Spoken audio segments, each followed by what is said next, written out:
আমার ইউটিউবে 2100 ভিডিও আছে, বাসায় বসে দেখা শুরু করেন। দেখে দেখে এখানে নিজের ডাক্তারি নিজেকে করতে হবে।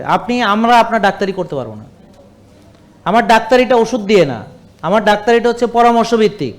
এখন যার নলেজ নাই সে পারবে না, নলেজ আপনি অর্জন করতে পারবেন। তাহলে এখন আসেন, ব্যায়ামের উপকারিতা আপনাকে শিখতে হবে, আমরা শিখিয়ে দিব, কিন্তু ব্যায়ামটা করবে কে? নিজেই। ঠিক আছে, কে করবে? আমি। সে করবে। এখন তার শরীর কীরকম, সে কি লাভ দেবে কি দেবে না সেটা তার ব্যাপার, সেটা কত জোরে দৌড়াবে সেটা তার ব্যাপার।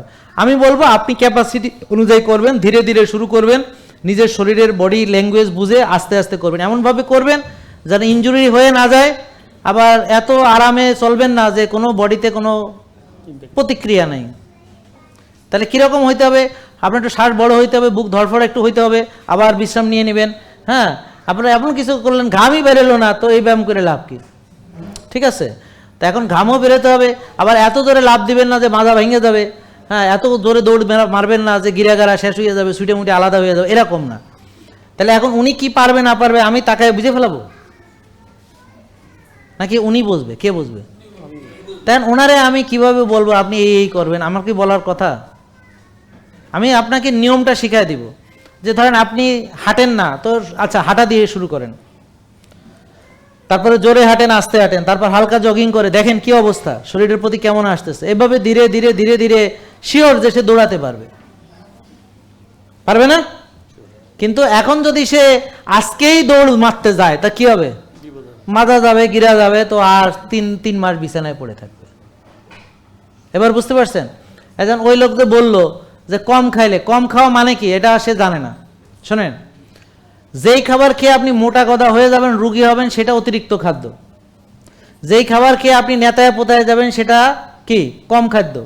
তাহলে আপনাকে আপনার বডি ল্যাঙ্গুয়েজ বুঝে এতটুকু খেতে হবে যেটুকু খেলে আপনার শক্তি সামর্থ্য ঠিক থাকে, আবার মোটাও হয়ে না যান, নেতায় পোতায় না যান। তাহলে আপনার জন্য কতটুকু খাবার সেটা নির্দিষ্ট তো আমরা কেউ করে দিচ্ছি না। আপনাকে আপনার খাবারের পরিমাণ নিজে বুঝতে হবে। এখন দেখেন, বনের পশু পাখিরা আপনার থেকে খাবারের লিস্ট নেয়। হরিণ এসে জিজ্ঞেস করে, স্যার ডায়েট সার্ট করে দেন, আমি মোটায় যাচ্ছি, ভুড়ি বড় হয়ে গেলে আমি দৌড়তে পারতেছি না। আবার সিংহ এসে আমারে তাড়া করলে তো আমি দৌড়তে না পারলে তো আবার হেয়ার প্যাটে চলে যাব, ওস্তাদ একটা সার্ট দেন। হরিণে কয়, কেন কয় না? কারণ স্যাটিটি সেন্টার সবারই আছে, মানুষের আছে, পশু পাখির আছে। তো যারা রিয়েল ফুড খায় আর আল্লাহর দেওয়া নিয়ম মেনে চলে, প্রাকৃতিক নিয়মে চলে, ন্যাচারাল লজ মানে, তাদের কতটুক খেতে হবে সবাই জানে।